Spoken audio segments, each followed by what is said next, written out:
Hey, Gordon. Can you just talk about what went on with Mikey this week? He made his debut at FPI 9.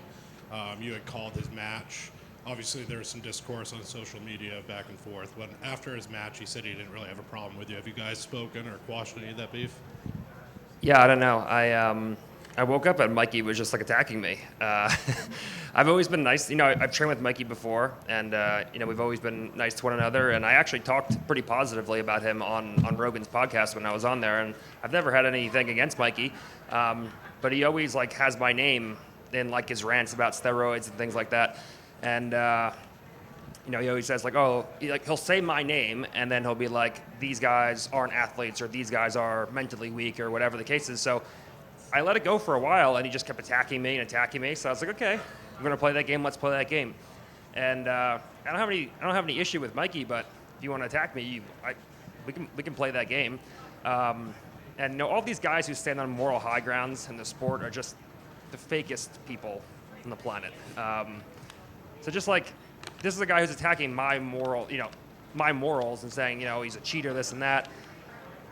This guy has been on 37 different jiu-jitsu teams. Like, he just takes what he wants from a team, and then when he has all the knowledge that he can get, he just leaves and goes to a different team. It's like, just shut up, dude. Just leave me alone and do your thing.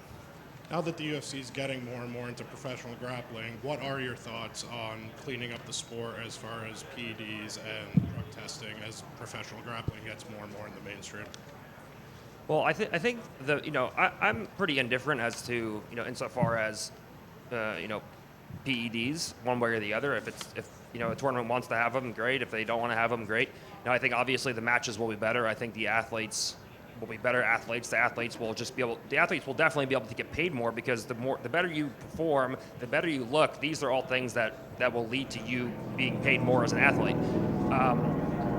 People want to see the world's best athletes. So if I go out there and I'm 30 pounds overweight and I look like a slob, or I'm not jacked, me and Andre, we both went out and we competed at ADCC, and we were both shredded. We looked like real athletes, and that's what people want to see.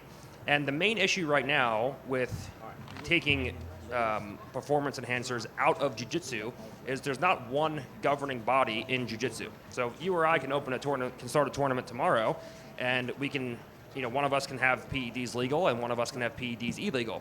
So the problem is that if one organization makes it so that PEDs are illegal, but then all the other organizations that you're competing at throughout the rest of the year say they're legal, now I have to be clean throughout the year to compete at your one organization, but the rest of the guys who aren't competing at your organization can do steroids the full year round. So then I'm competing against those guys natural, and in the other organizations, those are the guys who are using PEDs. So the problem is it needs to be one thing across the board. They either need to be legal across the board for all the big tournaments, or they need to be illegal, because then if they're illegal for one but they're legal for the other, you're just going to have athletes who won't compete in those events. Like you see IBJJF, they started making PEDs illegal for worlds, and for no-gi worlds and for gi worlds.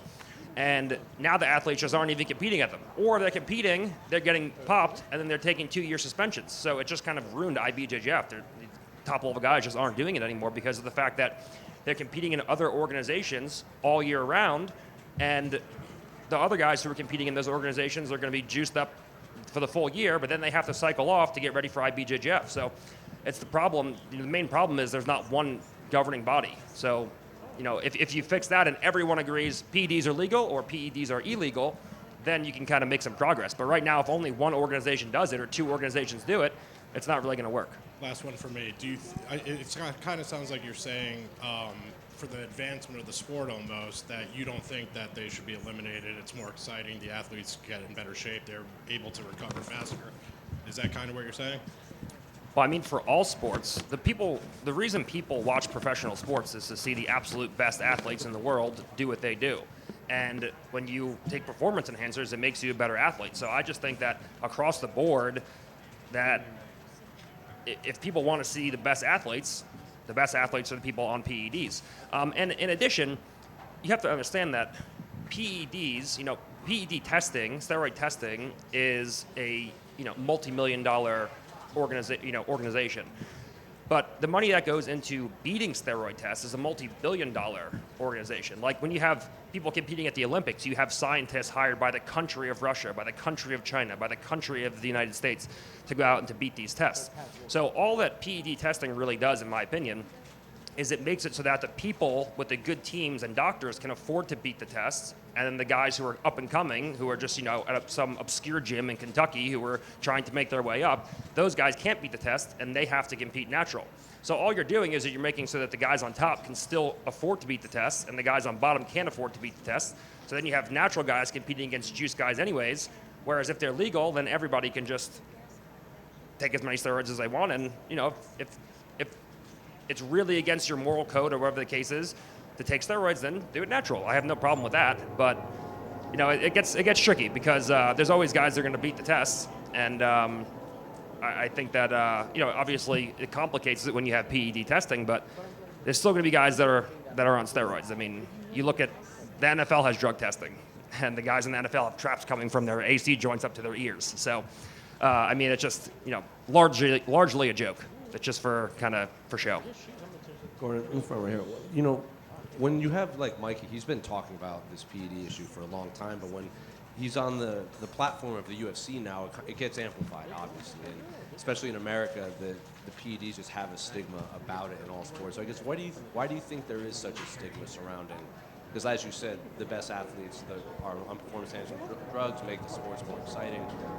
That seems to be the argument about baseball, basketball, football, but why do you think there is this stigma and hesitation to kind of accept that PEDs are being widely used? That's an interesting question. Like if you look at Brazil, like you could go into the pharmacy and you could get like a lot of the PEDs over the counter. It's I don't really know why Americans have this big thing that are against PEDs. A lot of them consider it to be cheating, and in a lot of sports it is cheating. Like a lot of sports you aren't allowed to use them. Insofar as why Americans don't agree with the use of PEDs, I'm not really sure. Because when you look at Americans, they want to see athletes be the best athletes they can be, the lifespan of an athlete is relatively short. PEDs help improve that lifespan. You can compete longer, you can recover faster, and if you're competing until 30 or 35 years old, maybe you can squeeze an extra 2 or 3 years out of that, and you can give the fans what they want. You can keep competing for a longer amount of time, and make a little bit more money yourself for it. So I'm not really sure why Americans dislike the use of PEDs. It's versus relative to other countries. I'm not positive. And moving on from the PED talk, just where are we at in your own career? Because obviously we saw you at MSG with John Jones. I think you said you're not coming back for ADCC 2026, or am I misremembering that? Well, yeah, Kynan called me out. Everyone calls me out, so here we are. But I'm just trying to rehab my knee right now because I had a ACL and PCL sprain, and then an LCL, grade 2 LCL tear in the first match, the match with Penna, and then my stomach. I always have a bellyache, so you're just trying to get that back to normal. And Mo stepped down from ADCC, so someone's going to take ADCC, and I wasn't going to do this ADCC this last time, but I felt like I kind of owed it to Mo to do, and I thought that it would be important for me to break the all-time gold medal records for John as our coach, for him to say that he has a student that did that. But the next one, we'll see. We'll see how it plays out. Number one, the main thing is my health. Just getting my stomach to a point where I can actually, grapple well. And then number two, we'll see what ADCC becomes in 2026. Because I really did this last one. My stomach was so bad, I just did this as a favor to Mo. But now that Mo's gone, I really have, no reason to do it unless, I'm healthy enough and there's some kind of incentive to do it. I'm just curious your take on it, because we spoke to Crone Gracie at Media Day, and I'm sure you saw some of his last fight where he pretty much only grappled. And Dana said it was limited. Crone said it was one of his biggest mistakes. He showed up with one tool because he felt pressure from the jiu-jitsu community to only use jiu-jitsu. So I'm curious, what do you make of just like Crone, that approach, that high-level jiu-jitsu, but it's obviously MMA. You can't only use that. Well, if you look at like Khabib used like pretty much only jiu-jitsu, but he he kind of transcended wrestling and he transcended jiu-jitsu, where it was like more of a submission wrestling game. Like if you look at Khabib's game, it's a lot more similar to what we do in an ADCC rule set than it is in like a freestyle wrestling or a collegiate match. So, I mean, Khabib did it the same way as Kron's doing it, but Khabib did a much better job, obviously, of transcending jiu-jitsu and transcending wrestling and kind of merging them together to become successful. Whereas, Kron in his past fights has used traditional old school jiu-jitsu, and traditional old school jiu-jitsu just isn't enough to translate into mixed martial arts. You need guys like Hamza, you need guys like Khabib, you need guys like Islam, who if they were to compete in a strictly jiu-jitsu match against the best guy in the world at their weight class, they wouldn't win, but they're a lot more equipped to deal with the best guys in the world in MMA because they've gone further than just what jiu-jitsu is. Who impresses you the most in the current MMA world in their grappling? Hamza's really impressive. His ability to scrimmage and to always end up on top is really impressive. Islam is very impressive too. Their ability to, Khabib obviously was, before he retired, but their ability to just get guys up against the fence and work their fence wrestling system and then hold guys down and force guys to carry body weight. So you see Khabib will just let guys up. And every time they go to get up, they're not just getting up, they're carrying Khabib's body weight up. So this style of wrestling for MMA, like you see with Khabib, you see with Islam, you see with Hamzat, I think that is the best kind of grappling that you can have for mixed martial arts. Gordon, one for me. You commentated at Fight Pass Invitational 9 the other day. What was that experience like, and how did it feel to just be on the other side of things? It was great. I've commentated before, other events and an FPI. Techi is doing an amazing job, Stephen Techi, of getting FPI kind of up and off the ground. They've had 9 successful events so far, and every event that they do just gets a little bit better. It's like, it feels like you're at a real professional event with a well-oiled machine going through exactly what you need to go through. It's like 601, you're here. 602, you're here. 603, you're here. So it's like boom, boom, boom, you're finished, and that's it. So, the most professional event that I've worked with, insofar as just logistics and production. And, every single card has heavy hitters, ADCC medalists, ADCC champions. So every card is getting much better.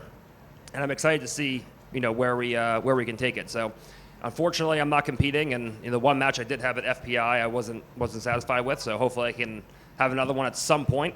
But until then, I think just, fans, as much as they hate me and much as, people don't like me, I think we can all agree that the commentary was pretty unbiased and, technically sound. So, props to UFC, props to Fight Pass, and I hope that they're generating enough revenue to keep this going. Hey, Gordon, right back here. Gordon, obviously this has been a huge year for Jiu-Jitsu around the world. The number of events, the number of high-profile events that gave so many grapplers big opportunities. As a guy who's been, at the head of the, sport for so long, what's it like seeing so many other men and women get these opportunities and kind of make more of a living just through Jiu-Jitsu and maybe not as much pressure to go into MMA and stuff like that if they don't want to? Well, it's great. 5 years ago when I, first burst onto the scene, I said my whole thing is I want to take Jiu-Jitsu mainstream, which I don't think it quite is right now. I mean, T-Mobile was almost, the arena we are in right now was almost sold out for ADCC. But you have some guys who are on the verge of becoming household names, but it's not quite mainstream yet.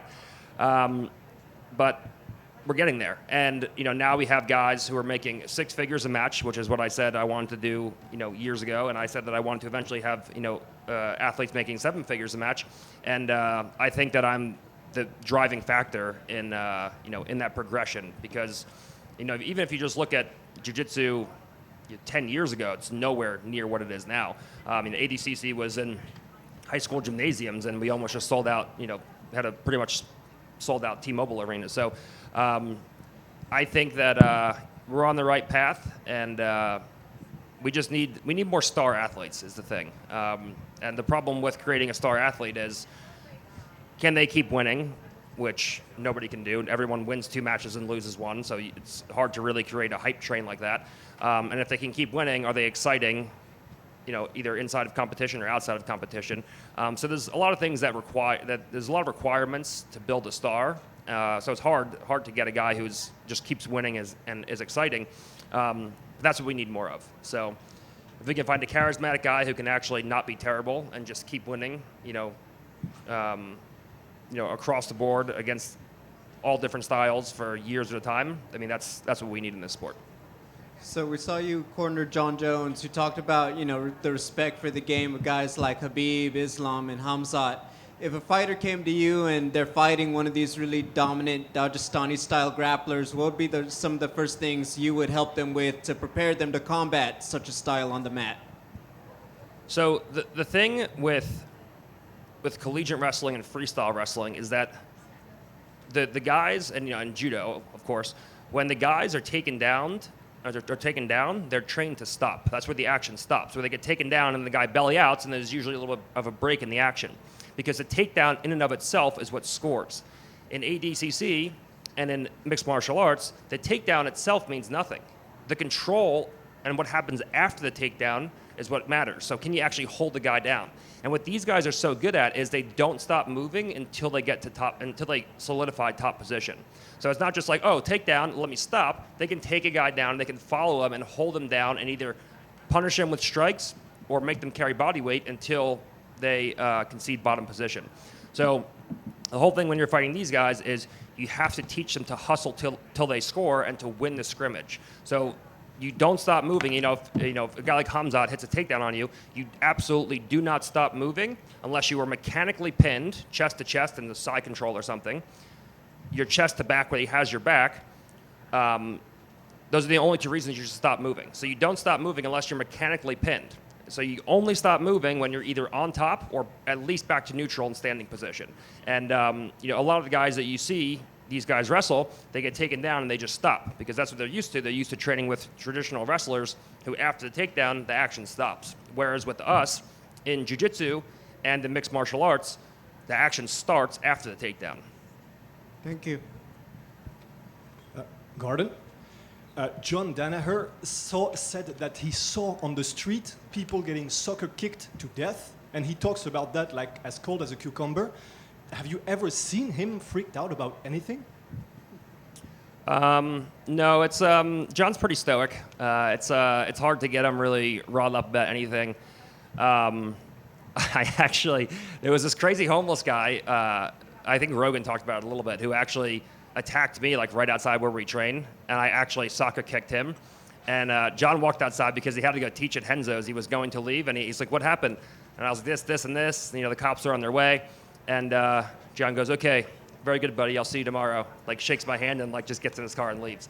So I've actually been involved in that exact scenario. And John was just like, "Okay, cool. Like, glad you used some of the stuff I taught you to defend yourself." So it's pretty hard to shake John up.